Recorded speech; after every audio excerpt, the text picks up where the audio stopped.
How's everybody doing tonight? Happy Sunday. Hope your holiday was good. Tonight will be my 18th discussion. I will be speaking with Lowell Shaffer from the great band Frail and Crowning, who is amazing too. Can't wait to talk to him. Should be fun. Doing my best impression of Kris Kringle right now. I don't know if it's working, but maybe a month or two more of this and it's coming off. I can't stand beards. But I hope everybody's been safe through the holidays, and it was just me, my wife, and my two daughters and my dogs. Kept it small. Didn't want to visit too much family. Try to keep it safe.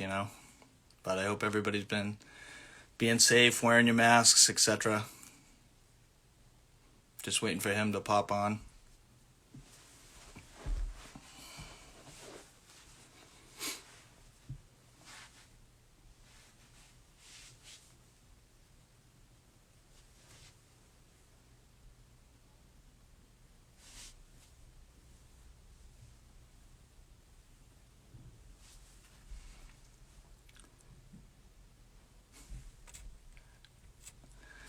Adam, what's good, my brother?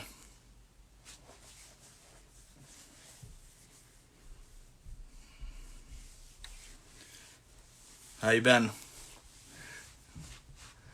I steal your pictures here and there. Sorry, I give you props though. you take some good pictures. So just waiting for Lowell right now. Here we go.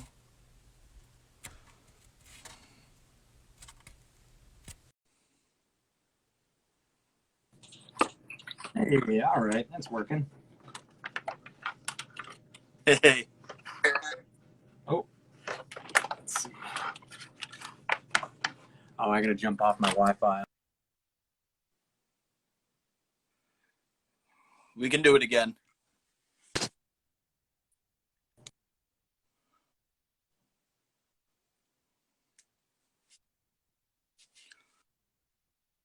Little technical difficulties. We'll figure this out though.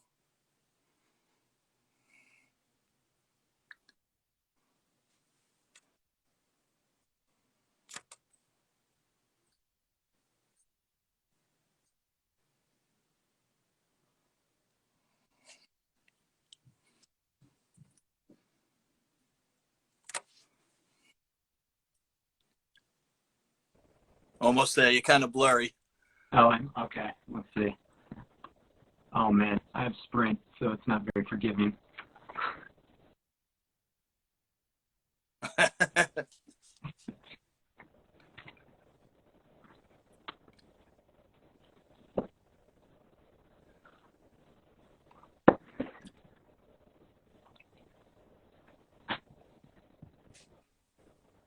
mean, we can try to reconnect if you want to do that. Yeah, let me jump off and I'll try. All right. Sorry about that. We're just trying to figure it out.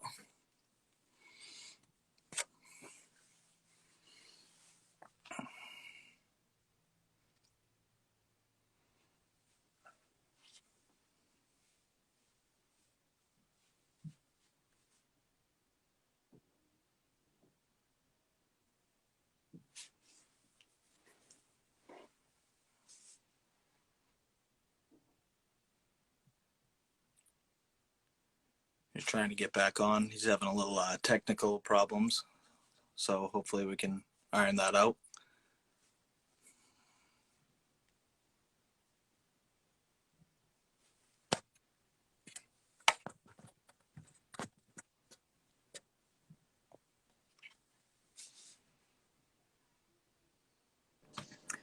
I forgot to pause on my Steam downloads. That's what it was. Yeah,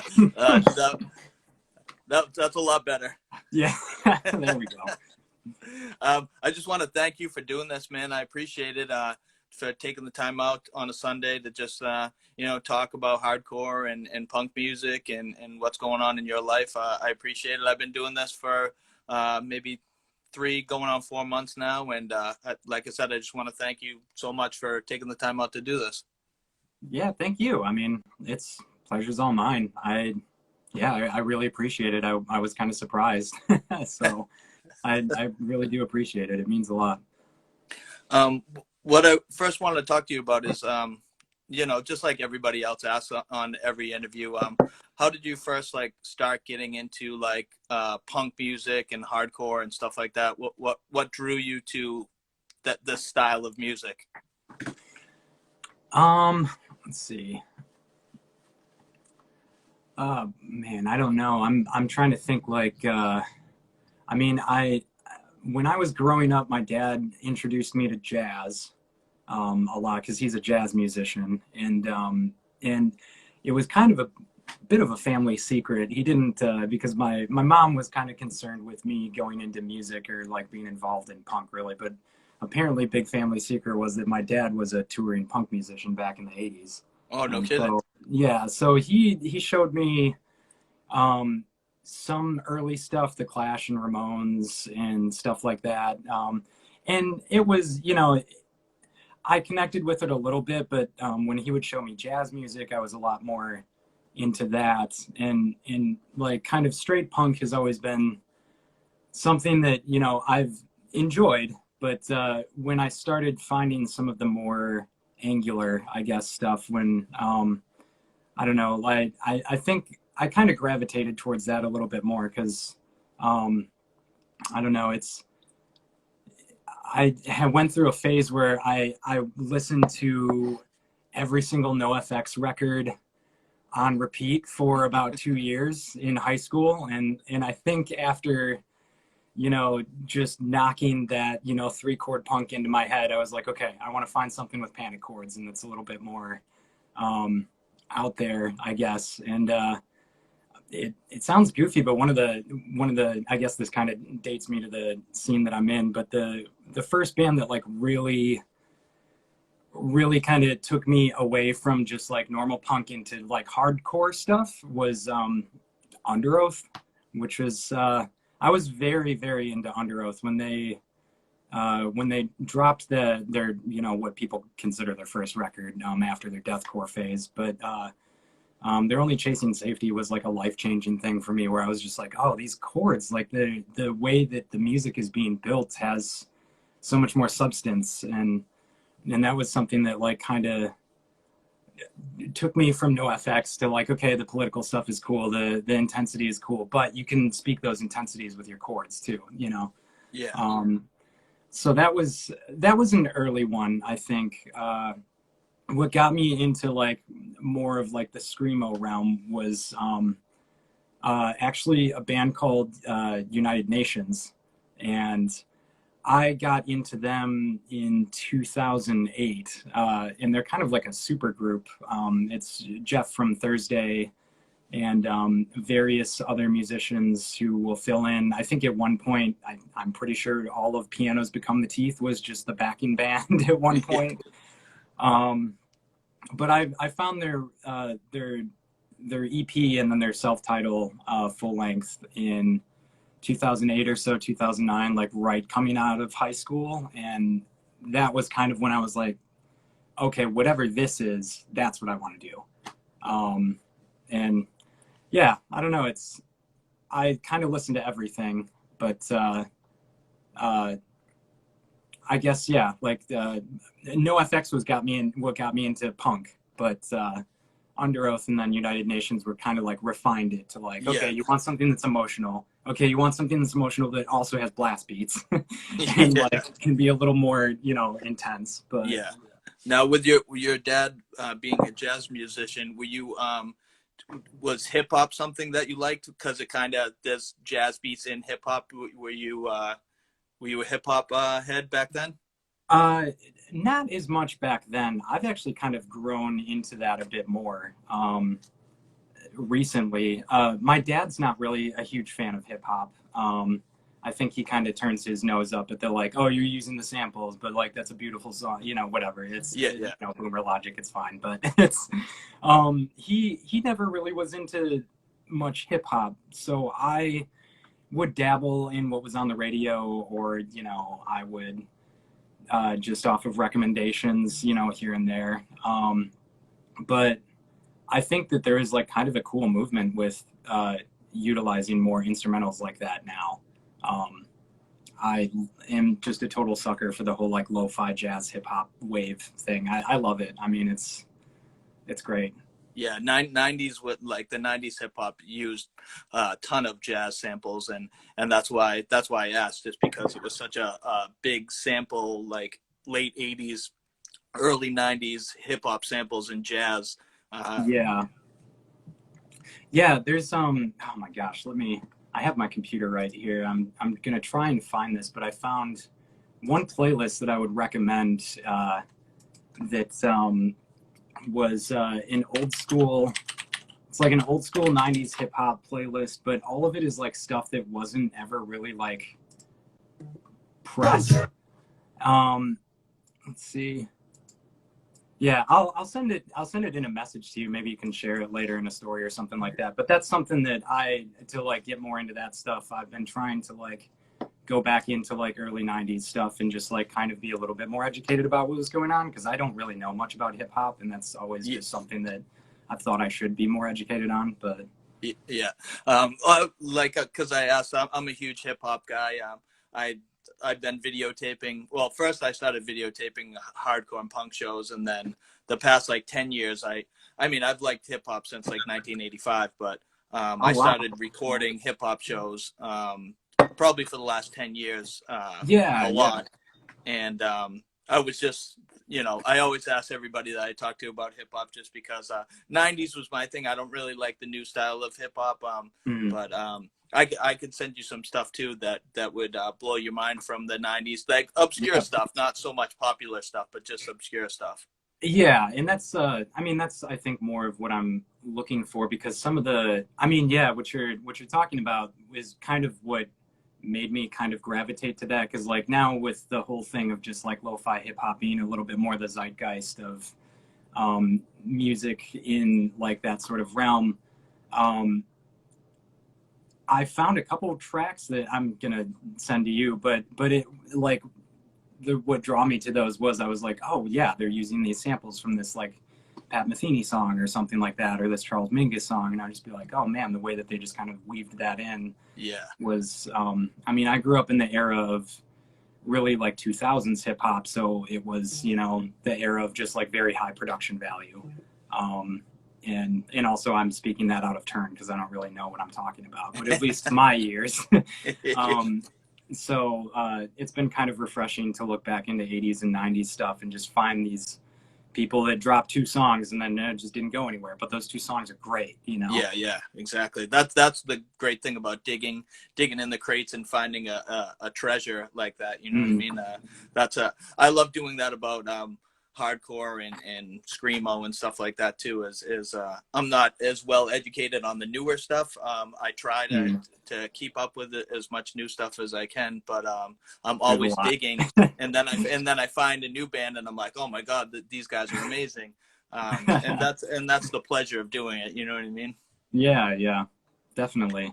Um, so how did Frail Body begin? Like, how did you all guys get together and make Frail Body? So it's a little odd because Frail Body kind of spawned out of another band called Anzio. Um, that was another like screamo band from Rockford. We toured a little bit, not that much. We played around for about a year and a half or so, and then we kind of went through a period where we were doing some member changes, and um, I was composing like quite a lot of the material, I felt like, and I kind of wanted to like move things in like a little bit of a more refined direction, and I had had like multiple conversations with everybody about like it's just not quite there. Like I just want, I personally am feeling like this could be better in certain aspects. And then we had a member leave, and Anzio was also only a three piece as well. And so at a certain point, Krasinski, our bass player, joined Anzio, and we did a little stint of that transitionary thing. We wrote some songs, and after about 6 months, we were we were in the studio recording the 4-panel EP, which we don't really have up anywhere because it doesn't have our drummer Clemenson on it. And we were in the middle of doing that in the studio, and we kind of came up with the idea that like we wanted to just like make like a full direction change. Like we're gonna go more towards this side. We want a new name, new everything, just like a very like, okay, Anzio, we tried it, it didn't really go that far, we're gonna try and like do a new thing. And then our drummer quit, and so we were like, okay, well, we'll put out that 4-panel EP. We'll get a drummer to fill in, and we're gonna try and like just do it. The name Frail Body came from it was a New Year's party, and we were obviously, you know, New Year's and whatnot. We were inebriated, and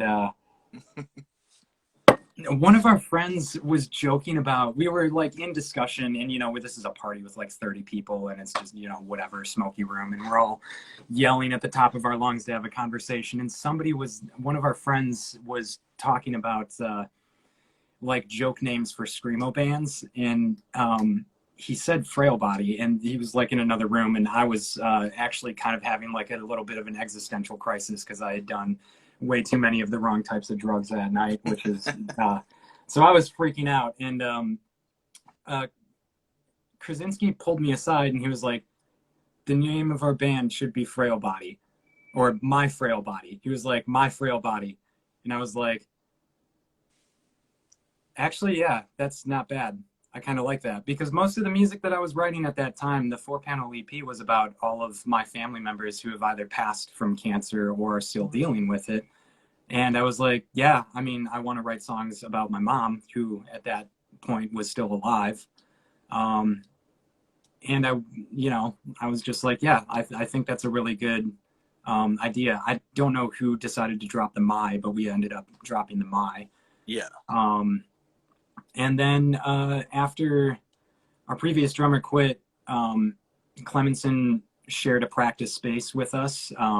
His band, Pains, which is still active, and they're about to put out another EP. So that's a shout out to them.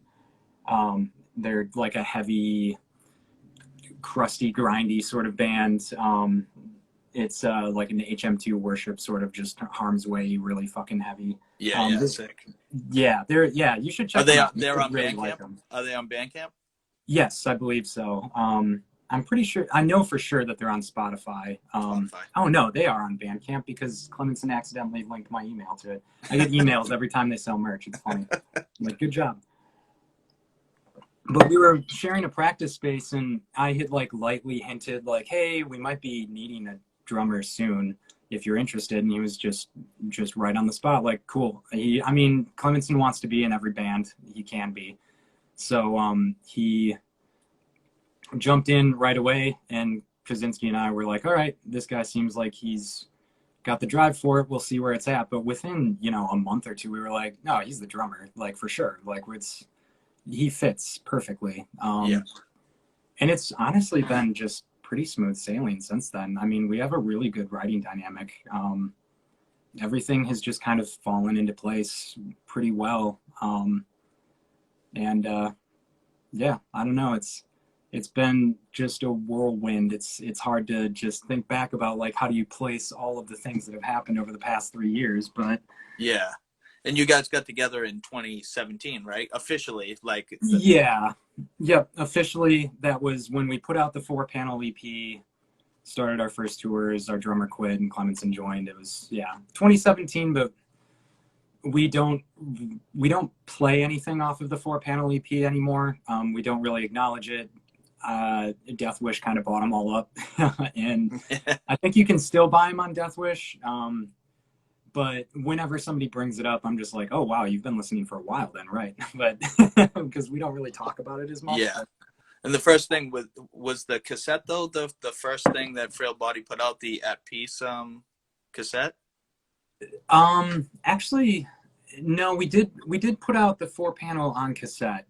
Oh, you did? we put it out in like a very limited quantity. We went through a packaging and design company called Pavanine that does I don't know, it's just very intricate, like out of the box sort of, pardon the pun, but out of the box sort of packaging for records that are really cool. They just make these 12 inches that blow up into like, a picture when they're folded out or whatever. Yeah. And so we dropped a bunch of money to make those like really cool. And now it's just funny because we're like, oh yeah, we don't sell those. Sorry. Like, but but yeah, our first release At Peace was kind of like our first release that like had Clemenson and was like, okay, but this is like actually us though. Yeah. So yeah, it's kind of hard to say. It's weird. It's like murky waters, but yeah. What came after the At Peace cassette? I think Just a Brief Memoriam was right at. Oh no, we did a 4-way split with Infant Island, Diana Kralls, and Marie Noir. And that was on a 12-inch. And then after we did that was A Brief Memoriam. So it's just been a short EP, a split, and then a full length. Yeah. Now, let's like Crowning. The new album is unbelievable. How did you? I know you guys toured together. How did you get to be in Crowning? I mean, pretty much that. I was a fan of Crowning. When they dropped Funeral Designs, I didn't know that they were from Chicago. And I was like, this is incredible. I loved it. Yeah. I listened to it so much. I loved that EP. And then I remember one of our friends who was booking at Sub T was talking about putting together a show, and he was just like, oh yeah, I'll throw this band on, we can put this band, and then like I'll probably just throw Crowning on there too because I think they'd fit. And I was like, wait, they're from here? And he was just like, yeah, they're from Chicago, dude. Like, what are you talking about? And I was like, holy crap, we get to play with them. And then I booked that show fell apart, I think, but then I figured out they were from Chicago, so I booked them out here in Rockford. So they came out here, played with us, and then after playing that one gig, we just vibed really well. And they offered us a tour to Canada. And so we went on that tour, got to know them. I mean, if you spend a week and a half in a van or 2 weeks in a van with somebody, it's, you're best friends at the end of it. Yeah. Or you'd hope so, but and really after that, they had to do another member change, and they just kind of hit me up and they were just like, we need a fill-in. We don't know like how permanent this will be. But after practicing with them a couple times and playing a couple gigs with them, they just kind of offered it to me. And I was like, yeah, I love this band. Like, yeah. I get to join one of my favorite Screamo bands. That's so sick. Like, yeah, I seen the tour video on YouTube with you guys. Yeah, there's a lot documented in that. And I missed the show that you guys played in Boston too. I'm bummed out about that. One of my buddies, Adam went and took some pictures and stuff like that. I was jealous that I didn't get to go. That's the thing. Like when I was going to hip hop shows so much, I mean, I went to a million Screamo shows back in the day, punk and hardcore, and then I kind of fell out of it a little bit. Like from 2006 to like maybe like 3 years ago, I started getting the fever of like wanting to see heavy music live again. And then, so 3 years, like back before COVID hit, I started going back to shows just because I missed it so much. And I wanted to film stuff and of course I missed that because like, I'm still trying to learn all the like newer bands now, but I was bummed when I missed that show. I appreciate that you were paying attention though. I mean, it's cool. It does mean a lot whenever anybody wants to make an effort to see anything that either of our bands are involved in. It's Yeah, it means a lot. So thank you. Yeah, my buddy Adam's actually watching right now. He took one of the pictures that I posted with you on is as one of his pictures. So Yeah, I he, was gonna say I thought so because I recognized in Adam from that area taking photos for us. So yeah, that's great. yeah, he was in a really good screamo band too back like years ago called Cowboys Are Indians, and they were Oh, okay. really really good. If you I'm want to go gonna, down the rabbit hole. I'm putting that in my search history right here just so I can go back and look at that. Cool. So when Frail Body started, what were your influences like? And also a second part to that question is how was the like the Rockford, Chicago scene then for that kind of stuff? Well, there isn't one.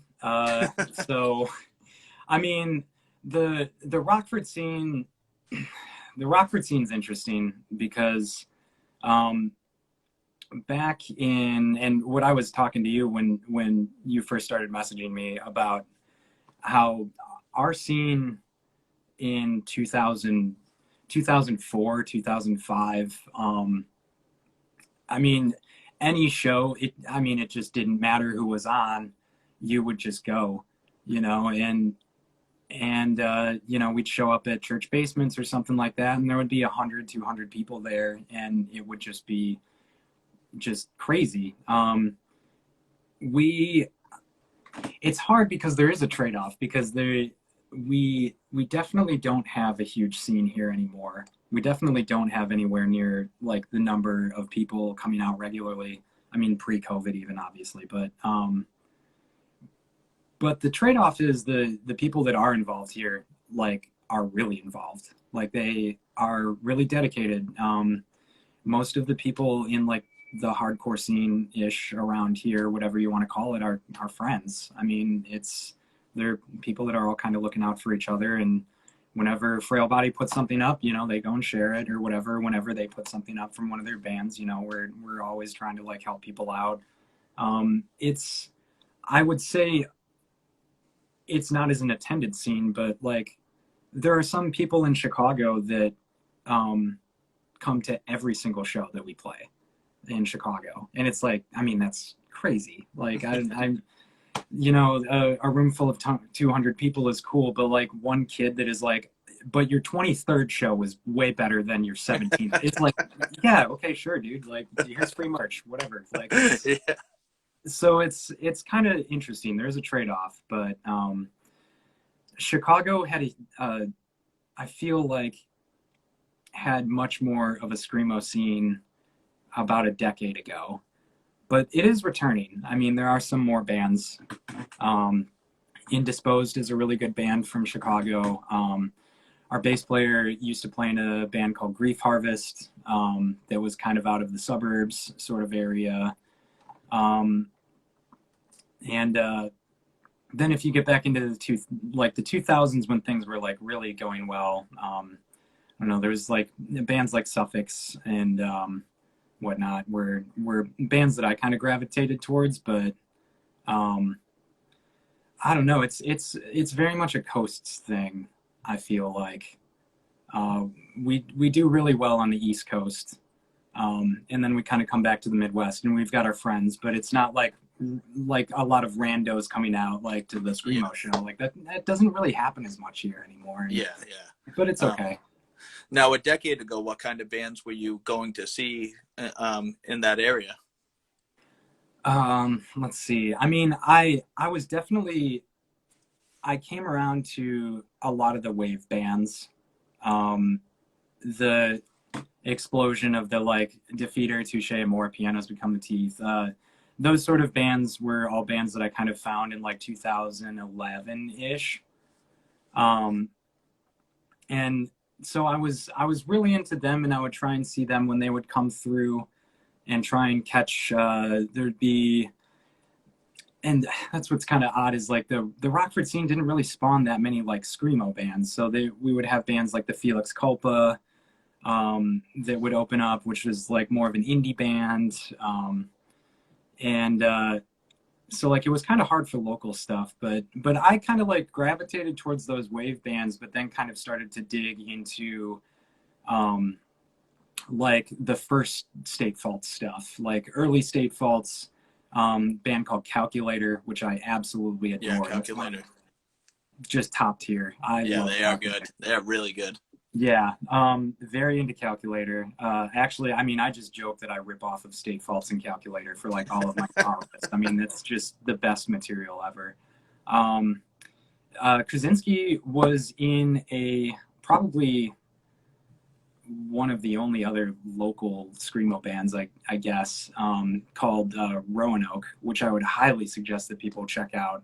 I'll send you a link for them too. I'm pretty sure that they're still on Bandcamp. Um, but Roanoke was like one of the only like proper screamo bands to come out of this area, which is another reason why when I was doing Anzio and things kind of started to get weird, I was like, I want you as a bass player because you understand what is going on here. Yeah, exactly. But yeah, bands really like those bands. Apart was another really good one that I liked. I'm trying to think. I can't remember if I found Funeral Diner at that point or not. But I think it was that stage was when I was into the music, but the stuff that had a little bit lower production value or was a little older was still like a little grating to my ears. I Yeah. mean, and it grows on you now. I love that stuff. I mean, I was one of the first people to pick up the Funeral Diner repress because I am obsessed with that record. But it's just like, at that point, I was still like kind of getting into it. But Yeah. I yeah. just talked to Seth last week, and I don't know if you saw that, but Yeah, which is wild. I was like, oh Seth's boy, a really I good follow guy, and that. I was lucky enough to see Funeral Diner when they came around in Connecticut. I had to travel a little bit. I'm from New Hampshire, so it's still like Oh, okay, yeah. a 2.5 hour ride down to see it. But that's what I used to do. I would work the next day and I would drive to Waterbury, Connecticut, which is close to like 3+ hours. And then I would drive all the way home and get like an hour and a half of sleep and then go to work the next day. But Oh, yeah, that's what you got to do. yeah, that's what, yeah, you only live once. So you can Yep. sleep when you're dead. Yeah, I mean, when COVID really took over, I mean, um, there was like a tradition that we used to have almost of ending tours, like because we kind of have like a crazy mentality of a band of just like we're gonna say yes to like pretty much most shows that we get offered. We're just you know our goal is to just play as many shows as humanly possible. And so we would always do this thing where we would end a tour like, hours from home. And, we would all have like begged for, this section of time of, time off. So we would like squeeze in one last show and be like, all right, we're going to get home at 6. We can each get an hour of sleep and then we got to go to work. It's like, I never thought that I would say that I miss that feeling, but oh boy, I miss it now a lot. Yeah. Yeah. Um, I want to talk about a brief memoriam. Mhm. Just the response alone, and then you guys getting signed with Death Wish. What's your take on that? I mean, honestly, it's probably the album of 2019 for me. When I Oh my heard God, it, it was really? something. It was something like different. I've listened to a million bands, and I heard that, and something just resonated with me with the like every song. It like from start to finish is a banger, Oh, and it thank just I you. don't know, I don't like I don't mean to be a fanboy, but it was just Oh no, it's so incredible. And great. also your voice is like, not to say that, like, I love Reversal of Man, and like Mhm. your voice is very like similar in my ear to that high screaming, which I love. And Thank you. just I don't mean to toot your horn so much, but I just love that album. And also seeing the YouTube year anniversary thing was incredible too. I just want to hear what your take is on that album and the response from everybody. Yeah, actually, Cody just joined. He's the guy that recorded that. So, hey, Cody, thanks for hanging out. But yeah, it's been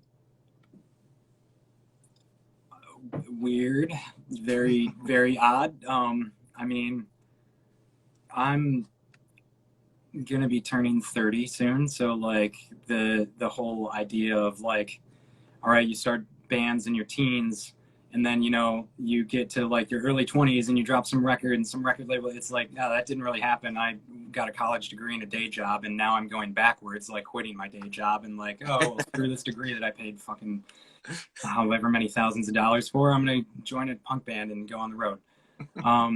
But it's been interesting. We kind of started this band and I think Krasinski and I, when we were kind of having our discussions, like we really wanted to make like a focused thing, and we've always been of the idea that like we're not going to tailor our aesthetics to anything. We're our own thing. We're going to make our own records our own way.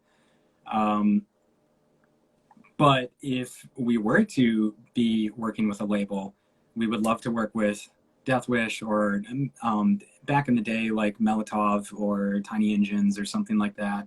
And so Death Wish was always something that we were like, that's a goal, is to get maybe noticed by a label like that. And so we were really just like hitting the road as much as we could. And I'm not exactly, I believe Allie found us on, I can't remember if she found us via recommendation or via just like cruising on Spotify. But Allie found us one day and shouted us out on the Deathcast.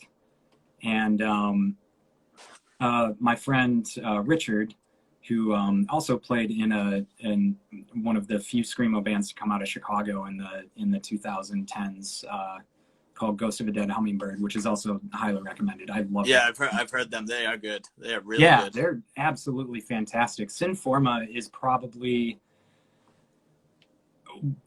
my favorite screamo record of all time, I would say. Sinforma was another like kind of life-changing moment where I was just like, oh boy, like people from this area, like my age, can like come up with this. Like it's you can do that. It's I don't know. And then I think like when we were forming Anzio, we were like, we want to play with them like a lot. We want to sound like that, and we want to play with them. But at any rate, when we were making Frail Body, we decided that like, we had established like a sort of sound. We're going to go for this thing. And we put out that 4-panel EP, and we put out At Peace. And so it was about 6 months or 7 months after At Peace. And it was a very weird time at that point, because my mother had actually passed away in July. And like I mean, I don't want to talk about myself as much, but I was personally feeling like kind of hanging up the hat. I was kind of like, all right, well, we did the screamo band. I was able to put out, a screamo record. I was able to say that I was in this sort of thing and like completed some goals. Maybe it's time to just kind of hang it up, because I was just kind of really shaken about it, and I didn't really want to play anymore, or like really, I don't know. It was just a rough time. And almost kind of like the world correcting you out of nowhere. Just one day, Richard was like, hey, Death Wish found you and they're talking about you on their podcast. And I was like, wait, what? And so I went, and we knew that we were going to record a new record. And I was kind of like in my head, I was like, all right, we're going to record this record. And then I'm going to sit down and tell the guys like, all right, we did this thing. I think I'm ready to be done. And then that happened, and I was like, oh shit, people are listening. Maybe there's something here. Maybe this has a little bit more to be seen through. So then we hit them back, and we were like, hey, so we don't really know how to gauge this, but like, we are recording a new record. We're not being like, hey, please give us money for it. Yeah. But if you want to listen to it, I'll send you pre-masters if you want. And I guess Allie was really interested, and I guess whenever we finished the record, we sent over pre-masters, we started shopping it out. And a few other record labels had hit us up at the time, and we were interested in putting it out properly. So we were entertaining offers, but then when Death Wish hit us up and sat us down and had an interview, we were like, okay, they seem like this is A, just fits us perfectly, but B, they're so easy to work with. I mean, it's been a real pleasure to work with such like-minded individuals, and people that are honestly just very supportive. I mean, they're just music nerds. I mean, they just want to put out records, and we decided that if we were going to take that step, we wanted it to be with a label that was like that. That, you know, screw whatever offer is coming towards us, screw whatever like money they can buy us for. Like, we want people that are going to let us just do our thing. And they really kind of operate with a sense of like, you guys make your own little environment and we'll support you as much as we can in our ways. But, you know, this is your band, do your thing. And that's all we want, really. And so it's just been a dream. They've been wonderful. Yeah, and the response from everybody that I've heard is loves the album. And I mean, it must make you happy, especially being such a heartfelt album coming from you. You know what I mean? It's probably like, you know, feels good to get the response that you guys have gotten.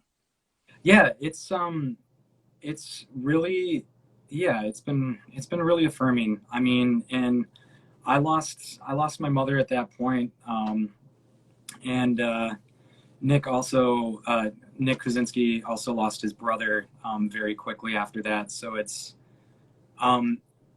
really taken on a lot of meaning that I don't think any of us like were fully expecting it to. I mean, when we started writing the record, my mom was still alive, so we were just like, okay, we're just hammering away at songs. But then when that happened, you know, it just kind of changes the way that things look, and to have it be rewarded and just all the comments about, you know, the technical abilities of, you know, the bass and drum and everything. And you know, I don't see myself as much of a lyricist. So whenever somebody compliments me on lyrics or whatever, I'm just like, okay, cool. I'm glad that it spoke to you. It's still very weird to, I mean, Clemenson used to be in a band called Kingmaker that was pretty successful, and Roanoke was pretty successful too in what they were doing.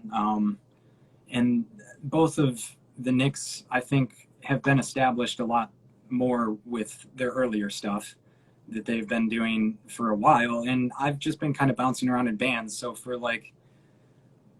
me to like jump into this situation and then have like some sort of response is like fucking weird to me. But it feels incredible. I mean, I'm not fully convinced that I'm still alive. There's part of me that thinks that I killed myself like a year and a half ago, and I'm just living out whatever fever dream that is. But it's very surreal. It's very surreal. But I'm really thankful, though. I mean, first and foremost, I mean, I can't go on without saying that. Just, it means a lot. Now, you guys have new songs already made, or what's in the future for you guys? I know COVID is a killer too, especially you put this album out, and then I'm sure you probably had tour plans, and that kind of went to the wayside. So yeah, we had a lot of tours fall through, but I think it's been kind of a blessing, because when we were writing A Brief Memoriam, we were just kind of like, all right, we did an EP, we're gonna come out with another EP, because A Brief Memoriam is really 4 songs from 2000, whatever it was, 18 or something, mashed together with, or 2019, mashed together with that piece. And so like, that album wasn't really purpose written to be a full length. And you can notice, and I see people complain about it every once in a while, about how there's like a stark production change in sound, where like the back half of the album all the tones are like just a little bit different because they were Yeah. recorded, you know, a year apart. They were very different sessions. Zach had very different gear. And of course, you know, anybody that's in recording, you know, if you knock a mic on the drum set, well, there goes your entire drum session. You know, the Yeah. drums are going to sound different. So this COVID thing has really afforded us the opportunity to sit down and be like, all right, we're going to write a continuous play album. We're going to write a record that's like 10 or 12 songs, but you sit down and you listen to it as one thing. Yeah. And it's been a really cool opportunity because it's kind of,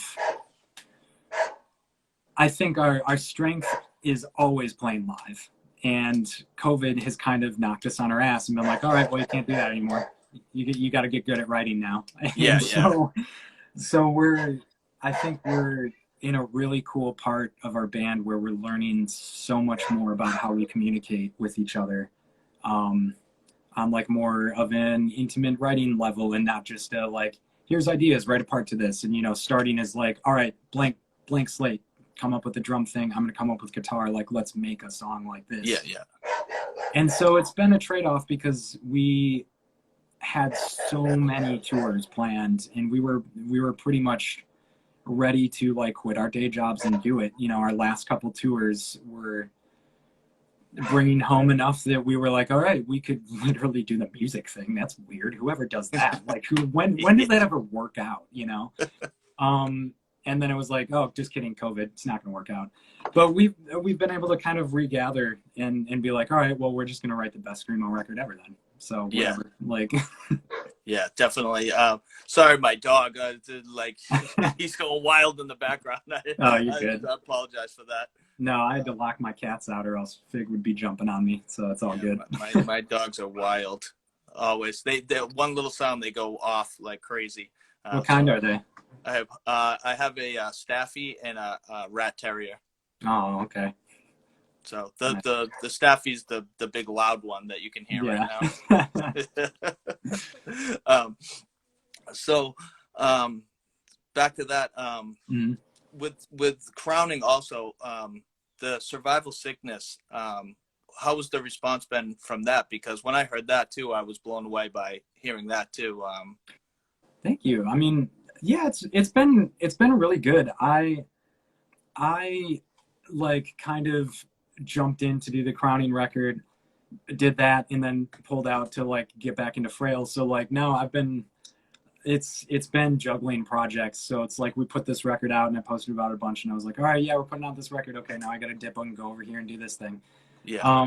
But from what I'm seeing, I mean, a lot of people are starting to pay attention, and it's pretty cool because we've always joked about like, oh, we're just going to put this record out and the 5 people that listen to us will listen to it and then we'll never play a show again and it's whatever. But like we put it out and now, I don't know, it seems like maybe I've always been somebody who's just on all my social medias. I'm like, yes, I'm in Frail Body, but I'm also in crowning. Like, please listen to crowning. Like, I put a lot of effort into that too. Like, you know, it would be really meaningful if you would listen to the bass lines that I'm doing in that, because I'm a bass player before a guitarist, so I want people to listen to those lines, you know.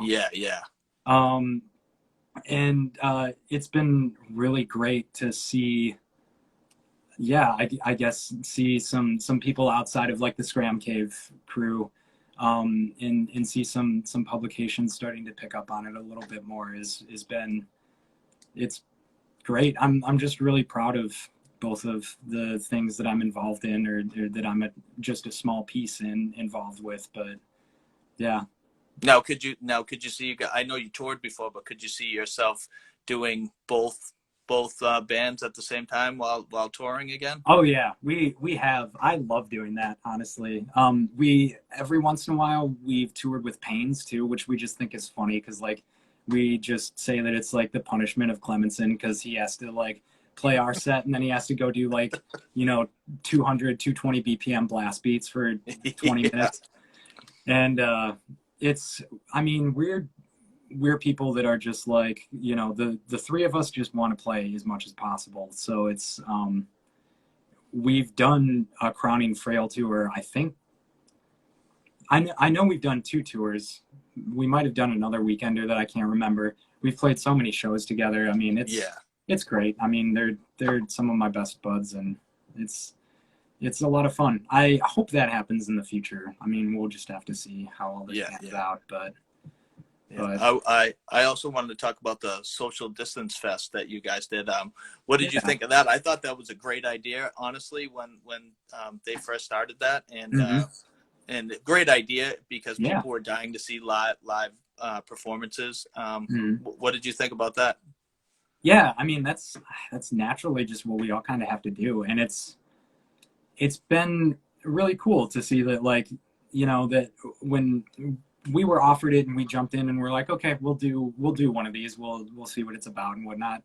It was kind of therapeutic. So, like, it was back in about May, I think, that we played our set, and it was really nice to, even though it was just us and like our girlfriends in a room, it was just kind of a nice, like, okay, we gotta load in, like, we gotta load in and set up, like, it's this we can just take a 20-minute trip back to what it used to be like. I mean, so I'm appreciative of Peter and everybody else who's helped get that stuff together. But Yeah. Now, did you watch the other ones too, or the? yeah, I definitely, I popped in on a couple. We've been writing just an insane amount. So we've been really keeping to ourselves, but I've definitely seen a couple. But I think one that, well, it wasn't a social distance fest, but For Your Health just did that Hate 5-6 a couple Oh weeks yeah, ago yeah, too, which is, I mean, and I guess sort of the same thing on a grander scale, but um, I think that's a good way to kind of transition all of us in these bands into just like, all right, you can go play live, but like also, can you set up your stuff and then mic it, and then everybody's gonna hear all your screw ups, and can you like sit and like really hammer at your craft? Um, so I think it's cool. It's a good opportunity for us all to just get better at our instruments, I think. yeah. And whose idea was it to do the year anniversary on YouTube? Um, I want to say it was Krasinski. It wasn't me. I'm pretty sure it was Krasinski or Clement. I can't remember. I think it was Krasinski. Krasinski comes up with a lot of the. I mean, I feel like it's kind of goofy because people ask me some of these questions, and Krasinski does a lot of our songwriting too, and it really is like, yeah, I'm sitting up there in front of the microphone, but like we really do have like a very democratic process, and a lot of the decisions that are being made in the band are just fully collective things that spawn from us sitting around having a couple beers and going, what if we did that, and I think we saw that we could do it with Social Distance Fest. So we were like, well, we know Cody. Cody's got, a good setup and a good little studio space, and see if he would want to do it. And I mean, it worked out awesome. I mean, it was really great to work with him. Yeah, that was awesome. I thought it was such a great idea to do also, and it was fun to watch also because people are dying to see live performances, especially um, you know these type of bands like the screamo type of bands. Mm-hmm. So for your health and you guys, I'd love to see more of that honestly from other Yeah, bands, yeah, yeah. if they could do it. Oh, and also the Dave from Crowning did the video for it. I don't know if you knew that, but Oh no, I he didn't was, know. yeah. So he's Dave is just a mastermind with just photography and video editing and whatnot. I mean, he did all of our music videos too. So the Fixed video, or no, he didn't do Pastel. That was Caleb at Death Wish, Yeah. but Fixed and a brief, or can't remember my own song name. Your death video. It's the longest one too. You'd think I'd remember that. He did both of those, and working with him again, just a very similar vibe to working with Death Wish. He's somebody who just comes in and is like, I just want to help as much as I can, do whatever makes this project be a thing. Yeah. And it was really effortless. I mean, Cody Cody knows his stuff and Dave knows his stuff, and we just kind of set up, and the only one in the room who was having any issues was me because I hadn't done vocals in so long. That was Yeah. like, my voice sounds terrible, but it's but I'm glad that people enjoyed it. I mean, it came out really better than I think any of us were really expecting it to. So Yeah, no, it came out really good. It was fun to watch.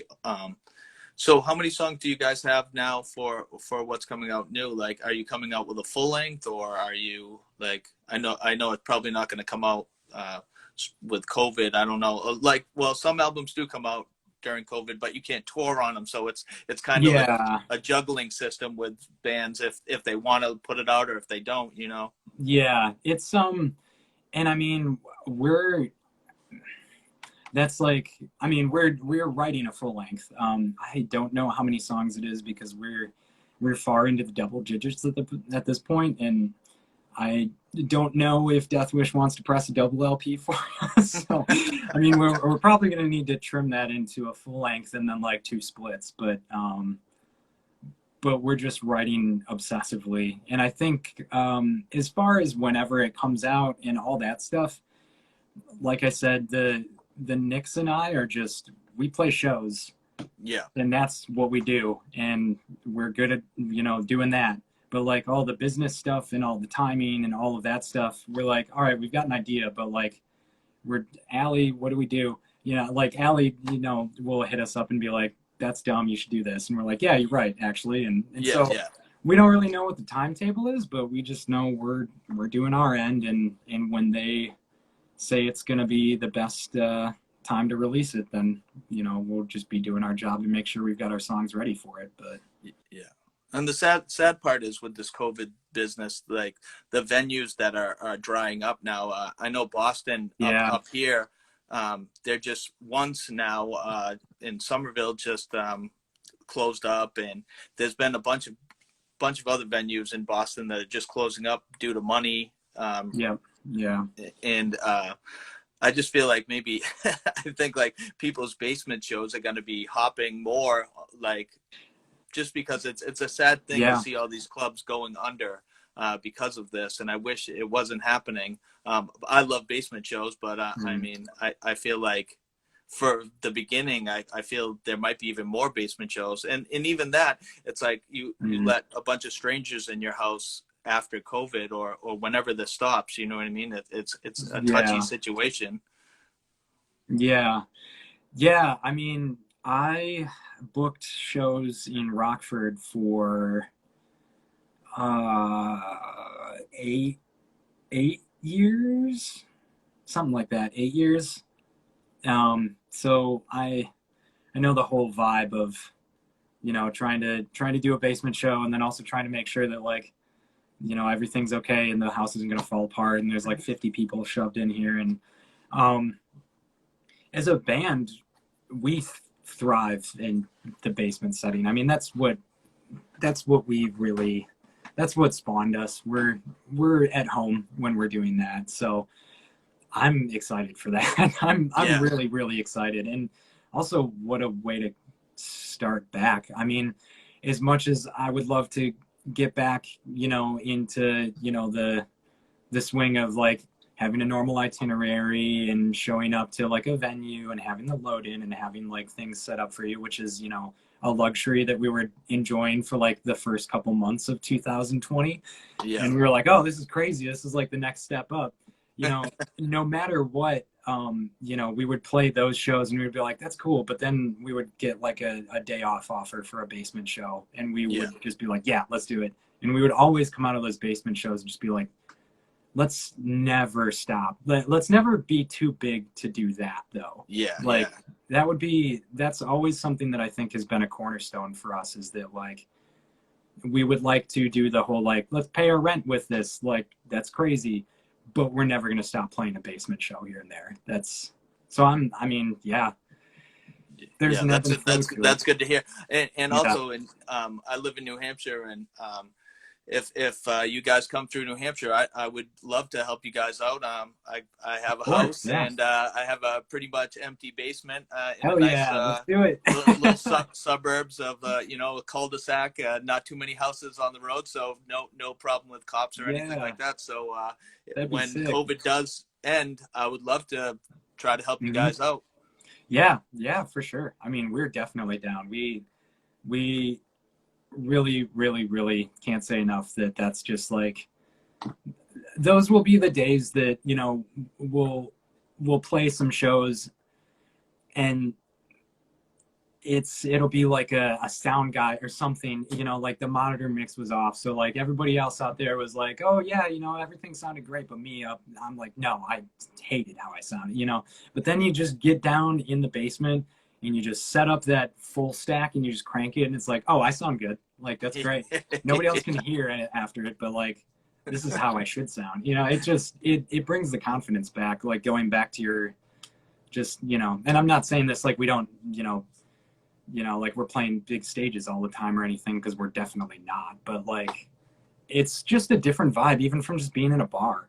Yeah, Like half the yeah. people in the bar don't care. I mean, most of them are probably fucking mad at you because they're like, I got off of work, I'm just trying to watch the game, and this dude's over here screaming about his mom dying and shit like that. Oh, Jesus. But but when you're in a basement, it's like, all right, everybody is here for this. Yeah, Their it's super attention is, intimate. It's just very like close knit. Everybody's yeah. like mostly everybody's friends Hmm. and very friendly. I've never gone to a basement show where any trouble happened. So Hmm. it just seems like a really cool environment. Every basement show that I've been to, at least. Yeah, yeah. I mean, yeah, pretty much same. I mean, there's definitely some times when things get a little rough, but I mean, it's at least in it. Most of the scenes that we've been able to go to have been, most of the time, have been healthy enough that anything wild happening, whoever is in charge is able to take care of those things. But Yeah, exactly. Yeah, yeah, sometimes you get a few stragglers pissing in your neighbor's woods yeah, and something yeah, weird like that. yeah. We definitely there was one show that we played where, and what's funny about it was it had the perfect setup where it was supposed to be at a venue, and we were like, okay, cool, we're gonna play this venue. We had played there before. It's like a venue in like Missouri, and it was whatever day of a tour, and the promoter was like, oh, it got double booked, so I'm just gonna move it to my house. And so of course we were all just like, perfect. This is exactly what we want. We want everybody who is going to go to that show to just go to this dude's house. It's going to be the sickest thing ever. Um, and then like we showed up, and it was like basically just a bunch of like frat dudes, and like it was just like it was a kegger, and nobody listened to heavy music except for like the kid that booked us. Yeah. And so he was up front just like, oh yeah, this is great, and listening to like one of my favorite bands. And then like the whole party was just like 20 paces back, just like, what is this? Like literally probably never listening to hardcore or anything in that realm before. And that party devolved into like guns getting brought out and like a bunch of wild stuff and people fighting because there Oh was like God. somebody's underage sister was there drinking, and some dude hit on her, and the dude was like obviously in his 20s and she was like under 18. And so then Yeah. I'm gonna bring and we were just like, all right, let's go to the van, like we're gonna get Yeah. out of here. Like, we gotta Yeah. go. Like I'm not getting shot at a basement show. Like, yeah, so that was, yeah, but that's not the norm. Most 99% of the time when we show up in places, we're like tight, we made best friends, like we Yeah. have Yeah. friends that Definitely. we can come back to. And yeah. Yeah. All right. I don't want to keep you too much longer. Usually I have like a little rapid fire questions. Okay, So for sure. I'll hit you up with some questions real quick. Okay. Favorite New England punk hardcore band for you? New England meaning like Wow. Connecticut, Rhode Island, Massachusetts, New Hampshire. um oh boy, let me see. I'm trying to think. I mean, probably, I mean, I don't know, probably Converge, I guess. Honestly, I mean, just I know it's probably, like the boss is watching, but I honestly I think they were monumental enough that I mean, they were just one of the people that helped change genres around in the 90s and the 2000s, even though I wasn't personally around in the 90s to say that for myself, but from what I've seen, they did a lot of shaping, but then they also continued to stay together and play shows and put out amazing records. And looking back on almost a like what 30-year career or something like that, and being like, oh, this entire catalog is amazing. Like, Yeah. that's, I mean, that's They are special. they are definitely a rarity. And me being from this area, I've seen them handfuls of times, and Yeah. they're just incredible. I mean, they're just a machine. They never stop. Hmm. Every time I think they're gonna stop, they come out with something even crazier. And also, like you said, they can play with a screamo band, or they can play with a super metalcore, like they're metalcore, but they can play with any type of band, and it Yeah. just fits. And they did that a lot back in the day, is they just played with all kinds of different style bands too. So Yeah. Yeah. Hmm. Yeah, for um, sure. all right, my second question: what was the first punk hardcore show you attended? Ooh. Oh boy. All right, let me see. Um, I'm sure that I know for sure that it was just some. It was a garage show, and uh, it was a garage show, and it was local, so it wasn't anybody like crazy big. But I think that was the first time that I was just like, wait, people do this at their homes, like, and it was a similar situation where we had a bunch of venues close, and we had a bunch of venues that were like, yeah, we're not doing that anymore, like we're not doing hardcore. Um, there were like some coffee shops and some smaller places that would host bands coming up, but I think in the early 2000s, when people started gravitating towards metalcore, they were like, no, that's too heavy, like we're not going to do that here. Yeah, So, and it only takes one incident of like a fight or yep. something dumb Oh to yeah. happen, and then they're like, that's it, we're not having anything else like that. You know what I mean? And that's happened to a dozen venues here, which is, I think, another reason why just the scene here took a huge hit, because then it moved to basements, which was great for, like, I mean, us playing in those intimate settings was really cool. But then it turns into like, all right, well, my friends and whoever knows about this band, but we're gonna have this little. It becomes cliquish a little bit sometimes. Um, and I mean, I'm saying that also just from the experience of like being told that I wasn't good at booking shows, because a lot of times I would book some of the same bands, and I wasn't as good about like reaching out in some ways. And I kind of see myself also being like a perpetrator of that at one point in my life. Um, and I think sometimes it can be a little easy to get lazy with that. Mm. But whereas when you're working at a venue, you're like, okay, well, we can't have this happening all the time, because we've got to bring new, whatever, blah blah blah, capitalism. We've got to bring new people in. Yeah, So yeah. it's. I think the diversity took a hit from that, but yeah, I don't know. I just wanted to throw that in there. Yeah, no. My next question: all-time favorite screamo hardcore show you played? Like, what resonated with you, where you were like, this show was amazing, that you played? Um,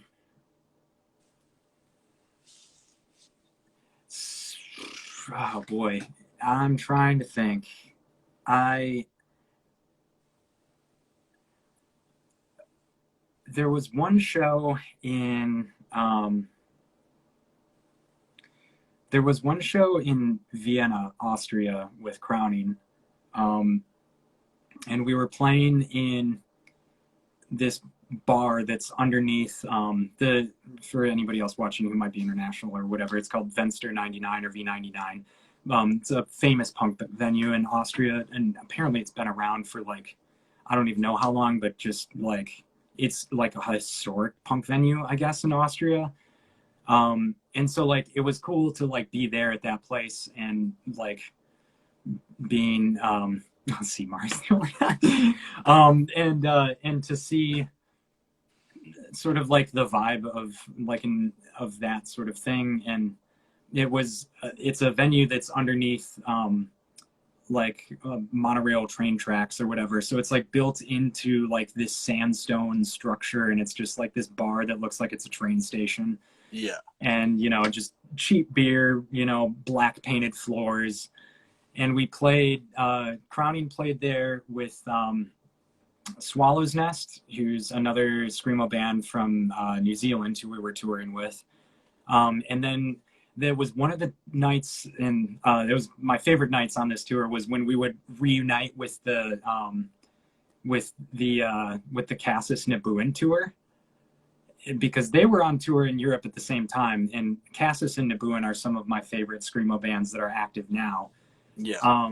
And Cassis is from the UK. Nabooin, we actually did our release tour with Nabooin. That's how we ended up meeting them, and or at least that I met them, and I was like, Nick's back home, like, guys, this band is really cool, we should take them out, and that's how we ended up doing the release tour with them.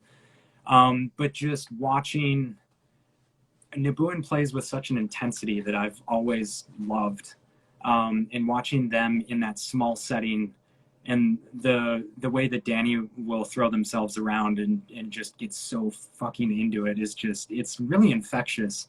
And Cassis is arguably one of the best live bands that I've ever seen. I don't know how they're not the biggest band in hardcore overseas, like, for sure. They should be.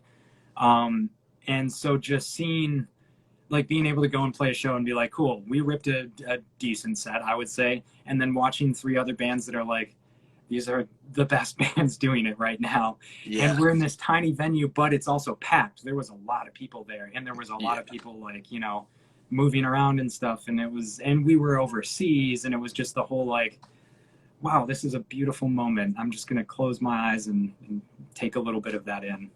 I think that was my favorite music. A lot of people don't understand the energy of something like that. Also, I try to explain it to people that don't listen to this type of music, and it's hard to explain to somebody the feeling you get when you witness a band or many bands, that the feeling you get when you're there and you're part of it and you see it, and it's an incredible energy feeling.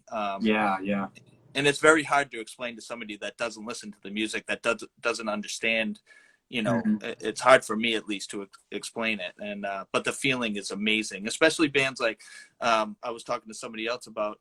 You see a lineup and you're like, oh, I know two of those bands are awesome, and then the three that you didn't know blow you away. That feeling alone, seeing a new band and not knowing anything about them, and then being like, holy shit, these guys rip. Like, who are they? I want to buy their shirt. I want to buy their records. Like, those feelings are like the feelings I love, and I'm sure you feel the same way.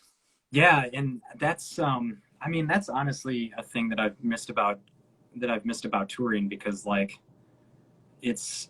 I'm really bad about like getting into new music. Like, people usually have to force new music upon me, or it has to fall in my lap for me to like really like kind of venture out. And I think some of that might be a little intentional, because I also don't want to rip anyone off. So like sometimes I kind of like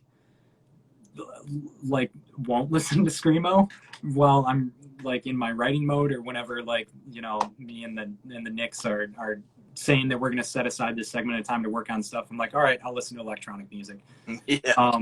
But like being out on tours, like, you're going to find all the cool bands. Like, you're going to find all the young bands, all the kids that are 18 but can outplay you. You're going to find all of that eventually if you tour hard enough. And the amount of times that we've come away from shows and we're just like, holy shit, let's quit. Like, those guys, we got to make room for them. Like, I love that feeling. It's really infectious. And it is entirely unique to see that live first, and to like be like, all right, I can sit down and listen to the record, but that's what playing those songs means to you. Yeah. That's cool. Like, that's the extra little delivery that will make me go like, all right, your songs are cool. Or like, oh, your songs are cool and you also fucking die for them. Like now I'll Yeah. pay attention. Like, Yeah, definitely. mm, My next question is all-time favorite screamo hardcore show you watched as like just as a person that went to the show, like an attendee. let's see.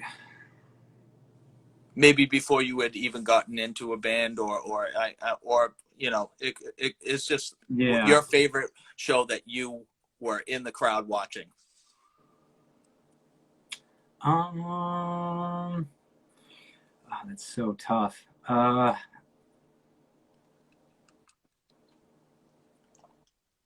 my gosh. I don't know. I'm just having, I'm feel like I'm like whipping open a file cabinet right now and just like rifling through stuff. Well, I mean, it could be a couple. I mean, it could be a couple There's of so, shows, you I know? mean, yeah, there was, I think seeing Deaf Heaven was really cool. Seeing Deaf Heaven at Wicker Park Fest with a bunch of people that do not listen to Deaf Heaven was great because it was just really funny to see like us 30 up front just like, this is sick, and then just turn around and there's just all these townies that are like, what? Like, you know, it's just like I love the you know, juxtaposition of that. I'm a sucker for weird situations like that. I think that Deaf Heaven show was amazing. I saw Comeback Kid in like 2012 in DeKalb, Illinois, which is like 30 minutes south of here. It's a college town, and I'm pretty sure there was like 7 people there. And one of my friends still stage dove,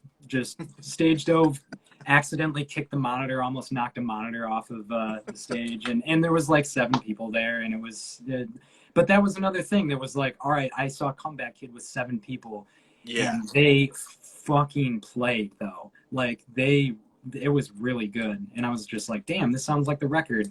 And it's the state, I mean, the show area is all empty, but there's like these 5 people that are screaming the lyrics and like me in the back. But like, Yeah. it's like, oh, Sometimes those are the best the best shows, honestly. yeah. Let's see. I want to give you something that's a little better though. I'm just really blanking right now. It's been a long day. I don't know. All right. Well, we'll come back to that if you can think of one. Oh, you know what? Underoath on their reunion tour, I think, because I didn't think I was ever going to see Underoath ever. Or no, not on the reunion tour, on their breakup tour. Because I actually hadn't caught Underoath because I really don't go to a whole lot of shows anymore, and I haven't for a long time because even before I was in bands, I was booking shows. So a lot of the shows that I went to were like basement shows that I was like booking, and you know, half my friends would be like, "Oh, that's tight, but we're gonna be in Chicago," and I'd be like, Yeah. Oh, all right, see ya. I'm gonna help these guys out. But, Yeah. so it's odd because it's a little self-serving because most of the shows that I've gone to have been shows that I either booked or shows that I played. Yeah. But so I never got to see Underoath, and they're like my favorite band. And so watching Underoath on their breakup tour was like, all right, finally got to see them, and they played perfectly. I mean, it was one of those things where you walked out and you're like, they didn't mess up though. Like nobody messed up. Like that was a perfect set. They could have just pressed play. The only reason that you can tell that it was live was because Spencer threw his vocals a little bit differently just to be like, yeah, fuck you, I can actually do this. But like, you know, that was, and then also, you know, speaking from, you know, I guess being older, being like, oh yeah, you can be like 35 or 40 and still be like, I'm gonna play all out. Like, all right, cool. Like, yeah. Well, I mean, look at Tom from Hundreds oh my of God, AU. yeah. I mean, he's a machine. I mean, that guy never stops. I'm so envious of his youthfulness at his age that I can't even believe it. You know what I mean? He is a machine. I mean no disservice to the other bands, but I'm actually gonna take back. I think my favorite show that I've played, at least I guess over here, we played with Hundreds of AU, and another band called Irjaza, and from Brooklyn area, good old metalcore. And we played with Massanera also, which was incredible because I don't know if you listen to Massanera, but they're like more of a post-rock sort of screamo band. They've got some intense stuff, but they've got a lot of like jazz elements to it. Oh, really? No, I don't think I've heard of them. You really should check out Massanera. And we played Bushwick Public House with Hundreds of AU, Massanera, Irjaza, and us. And it was, I mean, we sold out a show in New York. I mean, it's as simple as that, you know, it was at capacity in a tiny venue, and it was probably over capacity, to be honest. And just being able to play with, you know, a band that really had that sort of like 90s metalcore, early 2000s metalcore sort of vibe, and they're just like, you know, their jazz is really good, and they played very well. They were really on point. And then playing with Massanera, who's so much younger than even us. I mean, they're in their early 20s, I believe, at least still. And they're all just phenomenal musicians. And just the big crowd, and then Hundreds of AU, you know, coming up. And that first full length that they recorded, honestly, is also one of my favorite screamo records of all time. Yeah. That's in the running. I mean, I love that record. And Yeah, also so the newest good. one too. That's so good. Yeah, and getting to see that, I think that might have been the first. No, that was the second time that I saw them. But I think I like knew their stuff at that point. I think Hundreds of AU would actually be one of those bands that I was like, oh, people have told me about them, and then we played with them, and I was like, oh, I should have listened to them earlier. Like, so then finally getting to play with them in New York was just like, now I know these songs, and I can tell that they're just destroying them. They're so good. Like, yeah. yeah. Tom is a beast. Mm-hmm. I haven't seen Hundreds of AU yet, but I saw The Assistant a bunch of times. Okay, yeah. And Tom's such a great guy too. Yeah. Just to talk to him, he's like the nicest guy. Yeah. He's always been very welcoming whenever we've played together. He's always made it a point to talk, and yeah, I mean, I hope that I'm like that when I'm a little bit older. I mean, I'd like to, you know, I've always made it a point whenever we play to bands that are, or play with bands that are, you know, in the early 20s, or, you know, it might be like their first or second band, you know, just getting a feel for like, you know, if I see a band that's like super good and is just like younger kids, just pulling them aside and being like, don't stop. Just don't. Keep going. Like, don't. Well, the funny thing is, I've talked to like a bunch, like on these talks that I've talked to a lot of older guys that are still in the scene, which is incredible to me, because like I was talking to Seth last weekend, and he was like, I would love to be in a heavy band again, like, and he's like, and also he said he had something. Him and Tom did something, and that's going to come out in the near future. Oh, really? Yeah. So awesome. The crazy thing is, like, I'm talking guys from 30, you know, to like 42, and everybody's still doing it. I talked to Lex from Daughters, who's been doing it for 20 plus years. Oh my gosh. Yeah. I mean, it's a testament to those guys that they just keep churning out amazing music. So please don't ever stop, because no, we won't. If my you voice got a lot of years ahead of you, don't ever stop. Yeah.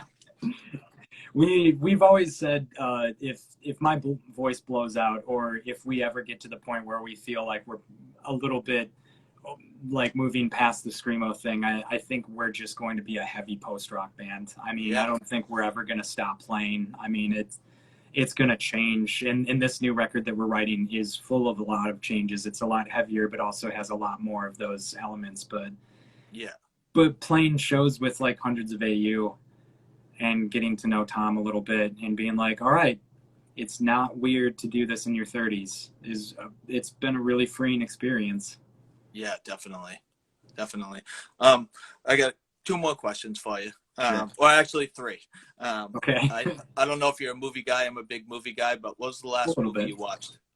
Oh, the last movie that we, let's see.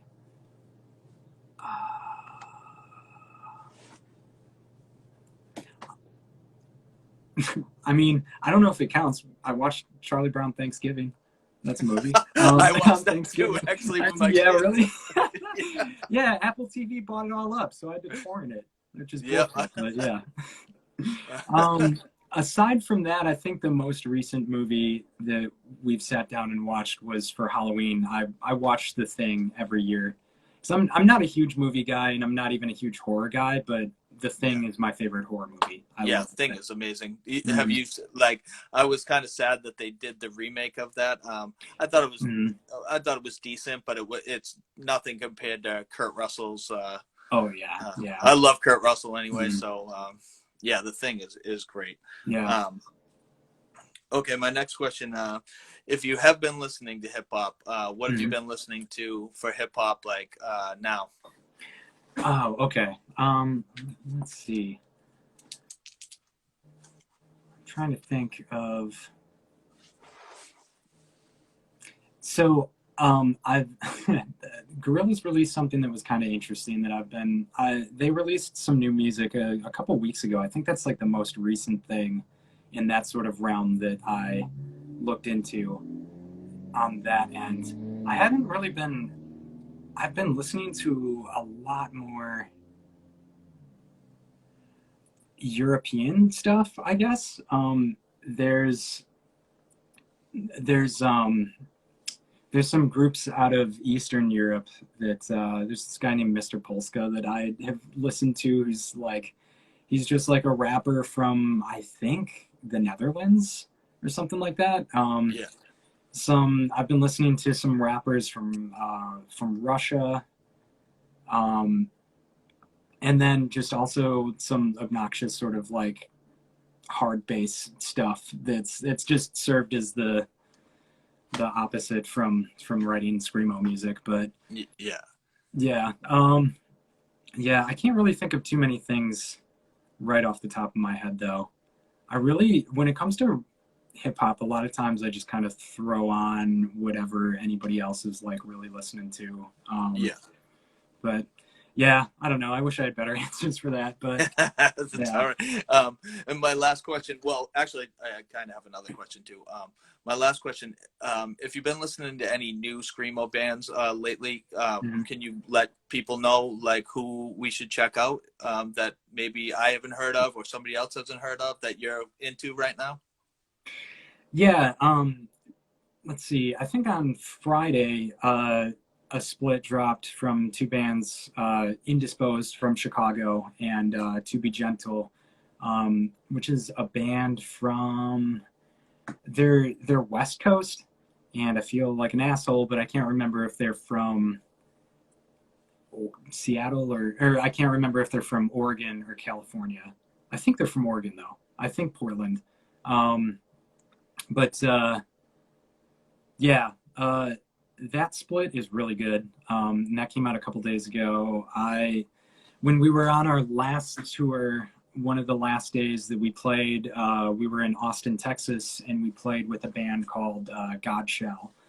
And I, uh, I can't remember if they have anything out just yet, but I remember they were the last live band that we caught before COVID, where I was just like, okay, it's one of those bands where they're younger, they're like in their late teens and early 20s, Yeah. and they played, and I was like, oh, this is like it's like a very like black metal mixed screamo stuff.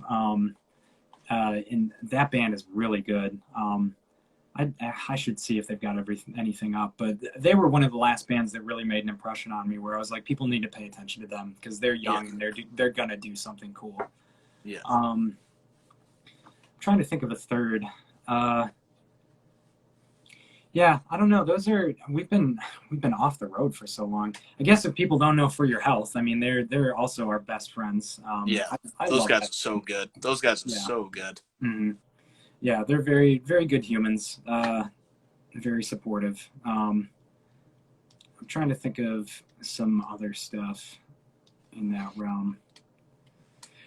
Yeah, I don't know. I'm drawing a blank. I've been listening to a lot of electronic music lately, but it's and I've also been in politics mode.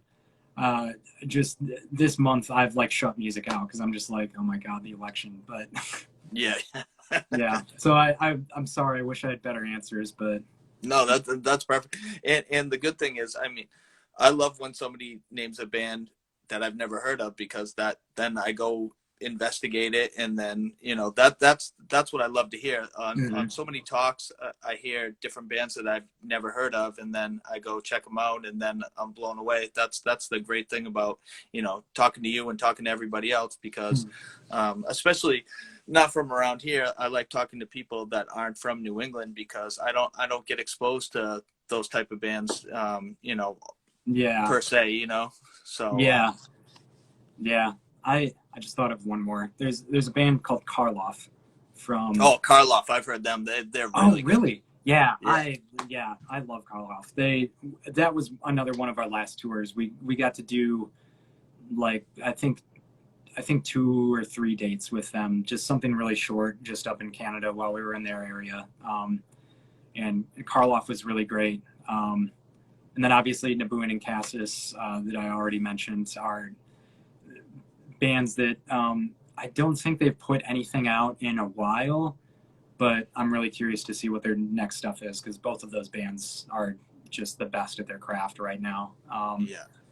But yeah, those bands, and then our friends in Murray Noir, Infant Island, and all that, Diana Kralls, they're all phenomenal people, and phenomenal musicians.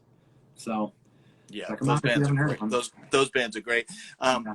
All right, well, I want to say thank you so much for doing this. And like I said, Thank you. Yeah. when you guys go back to touring, I'm going to try whatever I can to help you guys in New Hampshire, if you're around. I know it's kind of not too many people have been to New Hampshire, but there's plenty of hardcore screamo kids up here, which is crazy. Yeah, I was gonna say I think that's like the only no, we haven't played Maryland either. Yeah, New Hampshire I think is one of the few places that we haven't really hit in the East Coast. So like, yeah, whenever all this is done, I'm gonna be sending you a bunch of messages and bugging you. So because Boston's only an hour away. So I mean, if you play Boston, where I live, it's only an hour away from Boston. So yeah, perfect. Like I said, like I'll have a basement show. I don't care. That's great. My buddy Adam just said, "Heck yes," you know what I mean? Like, yeah, there's fans up here, and the weird thing is, New Hampshire's always had like a scene, a small scene, which is weird. You think like New Hampshire's just a little bump in the map on the United States, but there's been a lot of like big shows that have happened in New Hampshire back in the day, and there's still a ton of kids that love the music. So like I said, if you guys are up in this neck of the woods, I would love to try and help you. I'm friends with a lot of people from all over, so I know I could help you out. Yeah, I mean, yeah, we appreciate that. We'll definitely we've got a little list of people that we're trying to book through, so I'll throw your name on there for that area. Yeah, definitely. Yeah, that'd be fun. Yeah, we love rolling through there and spending a day or two, because that's where Death Wish is, in that area. So we like to go hang out and spend as much time in that region. I mean, I think we all might end up over there eventually anyways. So, maybe we'll be neighbors someday whenever it's all over. Well, I feel like back in the day, like the Chicago area was like a big metalcore area, back when I was younger, you know what I mean? It was a huge metalcore like city. Yeah. Because I had a few friends that were in bands. Ukla the Mock, which was like on Life Sentence a long time ago, toured through there, and those type of bands. It was like big moshing bands, you know what I mean? Just like metalcore. I feel like Chicago was kind of that type of city back in the day. Yeah, Chicago, Milwaukee, and like the whole northern Illinois to southern Wisconsin thing is very, very into metal. Very into metal, very into metalcore. our stuff, sometimes people still, I mean, we've got lots of people that will still come and hang out, but like we definitely don't have the same sort of like area appeal of some of those other bands. I mean, we don't really, I guess, fit in with that sort of stuff as much, but we still love playing those shows. I mean, because yeah, definitely. we're thankful when people stick around and are into it as well. But yeah, it definitely is. Once you get over onto the East Coast, it's just like, oh, okay. So now I'm starting to see Screamo shirts, and I'm not seeing Oceano shirts and like Jerome shirts, and like, like, oh, okay, somebody's got a friggin' Funeral Diner shirt on or whatever. Like, all right, there is a Screamo kid at the show. Hello, like. Yeah. All right. Well, I'll let you go. I don't want to take any more of your time up. I definitely It's been a appreciate you pleasure. doing Thank this. you. It's like I really, really appreciate you doing it, and it was. Thank you. Thank you so much. Yeah, thank you. I mean, yeah, I mean it. I'm so friggin' lonely sitting around here not doing anything. So I was like, you're gonna talk to people, accept that interview. Like, you're gonna do it. You're gonna talk to people. Like, so I really appreciate it. I've needed to chat for a while because I don't get to do this much anymore.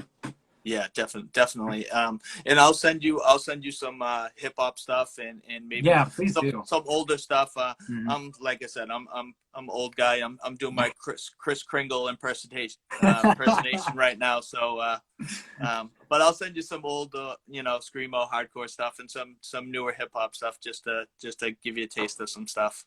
Yeah, please do. And I'll answer likewise with a bunch of stuff that I've completely forgotten because I'm only on one cup of coffee. But Yeah. Speaking of that, I'm Yeah. gonna go make myself a cup too. All right. Well, I want to thank you, and I hope you have a great night and Yeah, stay you too. safe. Yeah, All right. you too. Thank you, Lowell. Thank you. See you later. Yep. See